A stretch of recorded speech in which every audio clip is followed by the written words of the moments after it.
A'udzubillahi syamil alim. Bismillahirrahmanirrahim. Wassalatu wassalamu ala Rasulillah wa ala alihi washabbihi ajma'in. Alhamdulillah, bersyukur pada hari ini kita dah masuk 29 Syawal 1441 Hijrah bersamaan hari ini 21 Jun 2020. InsyaAllah perkongsian hari ini dari ringkas iaitu berhubung dengan hadis Rasulullah sallallahu alaihi wasallam mengenai tentang tiga perkara. Ya, tentang tiga perkara. Ada dua hadis akan saya baca insya-Allah perkongsian pada pagi ini.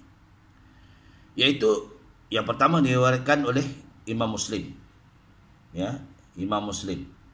Hadis sahih. Dan kedua yang diriwayatkan oleh Imam Abu Daud An-Nisa'i dan isnadnya yang sahih. Baik. Wa an Abi Zarrin. Sanadnya pada Abu Zarin radhiyallahu an. Anna Nabi sallallahu alaihi wasallam qala salasatun la yukallimuhumullahu yaumal qiyamah wa la yanzuru ilaihim wa la yuzakkihim wa lahum adabun alim. Qala baqara'aha Rasulullah sallallahu alaihi wasallam salasun mirarin. Qala Abu Zurrin khabu wa khasiru man hum ya Rasulullah sallallahu alaihi wasallam. Qala al musbilu wal mannanu wal munfiqu sil'atahu bil halfi kadhibi.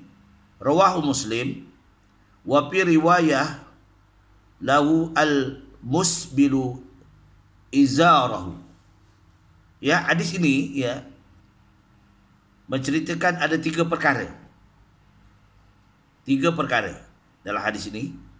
Dua dan tiap-tiap itu ada penjelasan. Ya, baik.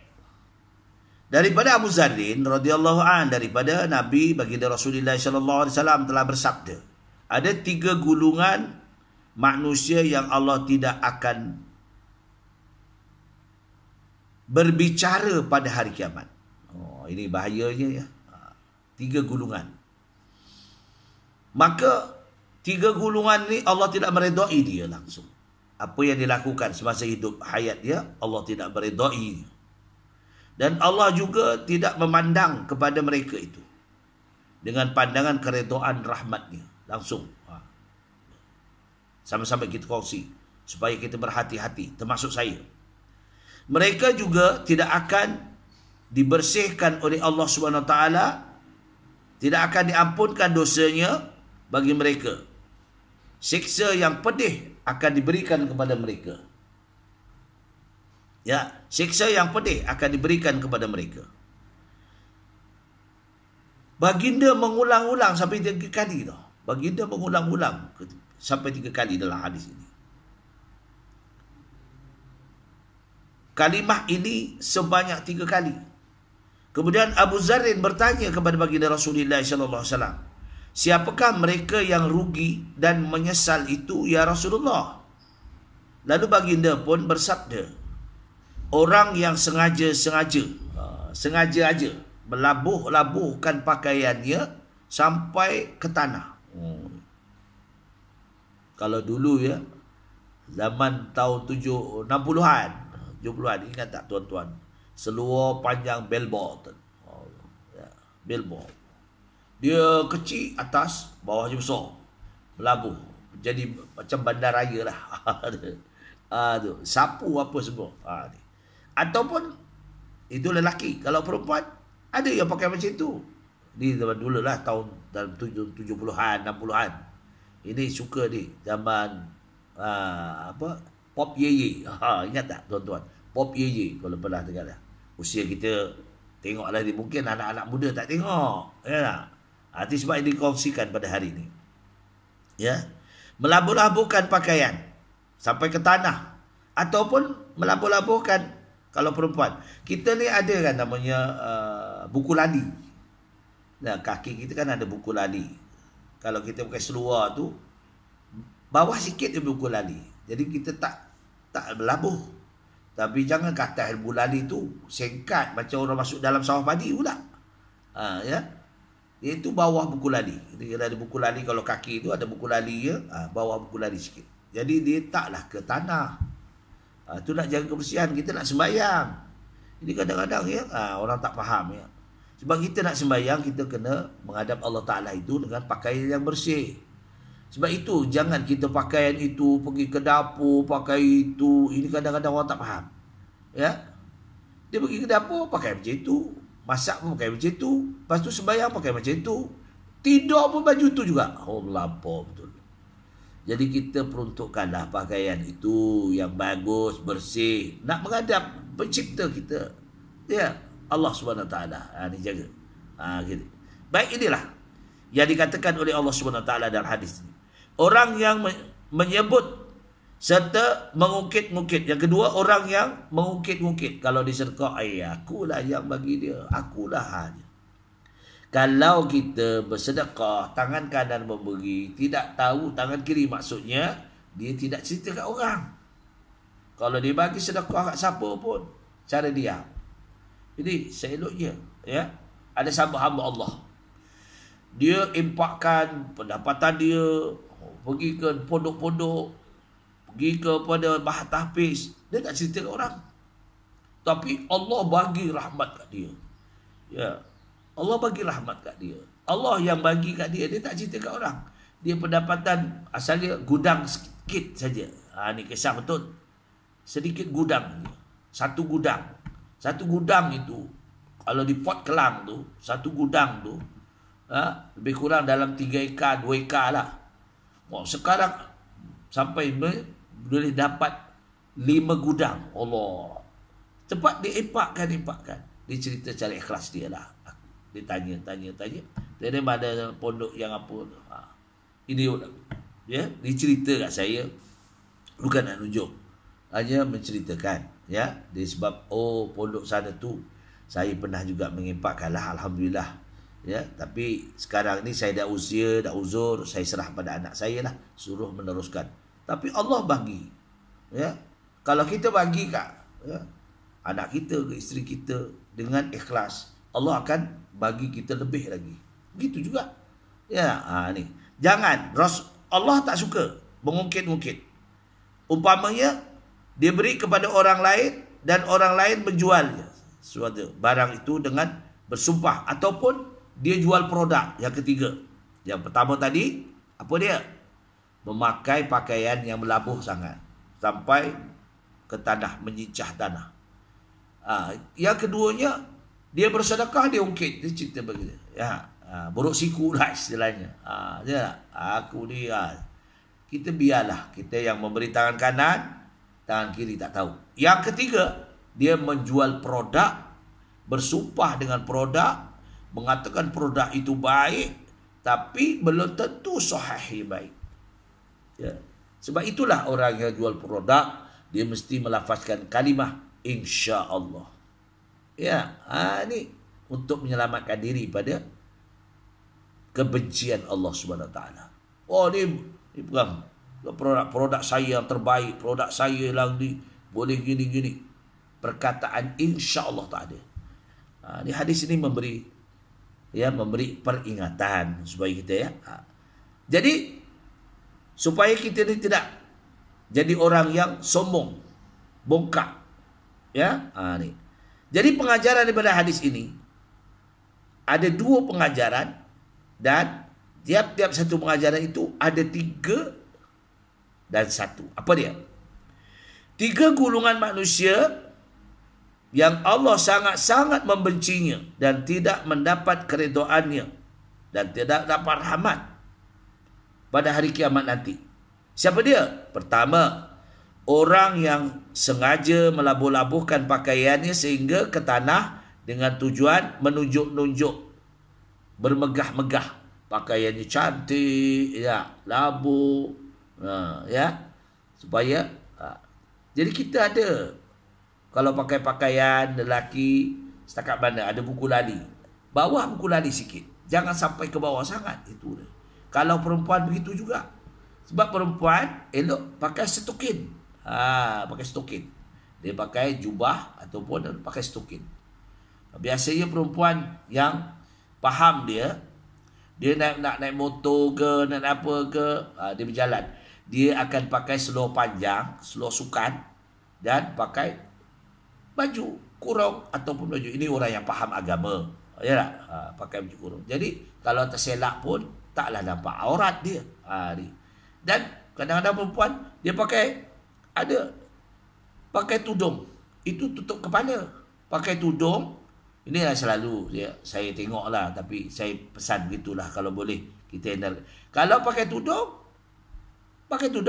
lepas tu pakailah baju lengan panjang, ya, ataupun istilah sekarang tu ada yang bentuk macam stokin tu, panjang, baju t-shirt yang jangan ketat sangat, jangan ketat, menunjulkan body kita supaya orang tengok. Itulah menyebabkan Allah benci. Ya tak? Tambah-tambah yang ramai hari ini perempuan yang pakai tudung tapi pakai baju t-shirt, auratnya nampak. Di aurat ni. Itulah salah satu ni. Baik.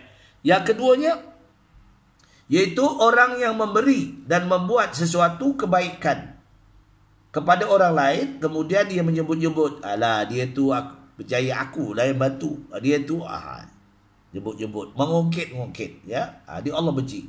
Jadi kalau kita dah tolong orang tu, tolong aja lah, jangan pula cerita kat orang bahawa dia lah yang jangan. Yang ketiganya, mereka yang menjual sesuatu barangan ataupun produk yang bermutu kononnya, kemudian dia bersumpah sanggup dengan nama Allah untuk memperdayakan orang lain. Demi Allah, barang ini akan memberi baik, boleh dipakai. Ni jangan, ya. Kita mesti lapaskan dengan insya-Allah. Mudah-mudahan barang ini, ya, seandainya ia sesuai dengan anda, maka gunakanlah, ya. Tetapi insya-Allah barang-barang ini telah diluluskan oleh pihak JAKIM. Segi kehalalannya alhamdulillah, cerita yang baik, ya. Kalau itu semua adalah rezeki yang Allah akan berikan kepada kita, kalau produk itu baik, insya-Allah, ya. Sebab kita kena yakin bahawa yang menyembuhkan adalah Allah. Wa idza maridtu fahuwa yashfin. Ya, bila aku sakit, dia lah yang menyembuhkan.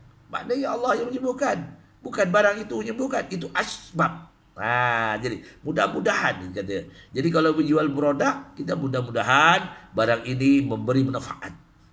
Andainya dia memberi manfaat, silakanlah untuk dia, insya-Allah. Jadi gitu. Baik. Dalam hadis ini mengatakan tadi yang pertama ada 3 perkara. Yang kedua pula, setiap amalan umat Islam akan dibentangkan di hadapan Allah SWT di hari kiamat nanti. Manakala baginda Rasulullah SAW akan memberi syafaat kepada semua umatnya. Ni. Jadi Rasulullah tegak akan memberi pertolongan pada mereka yang jujur dengan apa yang dinyatakan dalam hadis ini. Baik. Kita dah masuk hadis yang kedua. Hadis kedua berhubung tentang perkara yang demikian untuk mengkuatkan lagi. Wa Ali bin Umar radhiyallahu anhuma anna Nabi sallallahu alaihi wasallam qala al-isbalu al-isbalu bil izar wal qamisi wal imamati min jarra syai'an qulaya'a laham lam yanzurillahu ilaihi yaumal qiyamah. Rawahu Abu Daud dan An-Nisa'i. Apa dia? Daripada Ibnu Umar radhiyallahu anhuma, dari baginda Rasulullah sallallahu alaihi wasallam telah bersabda, melabuh-labuhkan sesuatu itu, ya, melabuh-labuhkan sesuatu iaitu kata pakaian itu biasanya pada pakaian seseorang seperti baju, seperti serban. Siapa yang sengaja melabuh-labuhkan pakaian jadi dengan tujuan bermegah-megah, nescaya Allah tidak akan melihatnya dan Allah tidak akan memandangnya dan tidak meredainya dan tidak akan memberi rahmat di hari kiamat nanti. Allahu Rabbi. Inilah pengajarannya. Ya, apa dia dah? Ada didapatkan dua pengajaran di sini. Pertama, orang yang sengaja melabuh-labuhkan pakaian dengan tujuan bermegah-megah tidak akan mendapat rahmat Allah di hari kiamat nanti, di hari akhirat. Yang kedua, pakaian yang paling sempurna, ya, sempurnanya ialah yang mendapat menutup aurat, tidak menyusahkan orang yang memakainya dan tidak membazir. Jadi itulah perkongsian pada hari ini, ya, supaya kita ingat takut Allah murka dengan kita. Bila murka, orang tak rida apa pelaksanaan kita. Jadi kita nak pakai, kalau kita pakai untuk lelaki, untuk lelaki, kalau pakai serban sekadar macam ni, kita niatkan kita pakai serban mengikut sunnah Rasulullah sallallahu alaihi wasallam, bukan untuk. Sebab itu serban ni macam-macam. Kalau ikut zaman dulu, para ulama, dia serban ni dia tengok belakang ni, di belakang. Jadi kadang ada paduan ni. Ada serban itu menunjukkan dia ahli tauhid. Ada serban itu tengok belakangnya dia tahu ahli nahwu. Tengok serban itu dia pakai belakangnya bentuk macam mana, dia ahli tasawuf, ahli sufi. Buat itu ahli fiqh. Semua membentuk wacana, membentuk pakaian itu. Kita ni kadang-kadang tak pelajari. Ada bab tentang serban. Ini kadang-kadang pakai saja. Kadang-kadang serban ni kalau tak jaga, kita nak sembahyang kena naikkan gitu. Jangan pula sembahyang gitu. Bila kita sujud, serban ini menutup dahi kita, maka tak sah sembahyang kita. Tertutup. Dahi kita mesti kena lantai. Jadi naikkan gitu. Ya, tak apa. Sebab kita nak pakai serban itu sunnah. Nak sembahyang pakai serban, ya tak? Ni. Kalau saya jalan, saya tak pakai serban. Tapi nak pergi sembahyang atau nak sembahyang, kita pakai serban. Sebab abdolnya kita nak sembahyang itu memakai serban. Itu mengikut sunnah Rasulullah sallallahu alaihi wasallam. Tapi kalau kita berjalan pun, kalau kita dah biasa dan ahli, tak ada masalah. Tapi kalau kita tak pakai, ya. Kalau kita tak biasa, tak pakai kopiah pun, ya, tiba-tiba jalan tak pakai kopiah, Allah rasa lapang je kepala. Ini udah biasa, ya tak? Ni. Satu hari ni kisah betul. Kisah berlaku pada saya. Jadi saya menunggu anak saya sekolah. Jadi dalam kereta tu, dalam keadaan panas tu, saya letakkanlah kopiah saya di tepi. Maka orang datang, Ustaz dah lupa kot. Ya, kenapa? Ustaz tak pakai kopiah. Ada, tapi sepanas. Dia. Orang sampai gitu. Dia ingat dia. Ni. Ingat. Ini kisah betul. Ya, masa saya kat negara Brunei Darussalam. Orang tegur macam tu. Orang tegur, Ustaz terlupa kot, tak pakai. Jadi kita dah jadi fitrah pakaian kita. Lazim. Tak ada masalah. Serban pun menjadi lazim. Tidak masalah. Kerana itu memanfaatkan sunnah Rasulullah sallallahu alaihi wasallam. Tapi janganlah berlebih-lebih. Ya, setakat mana untuk kita.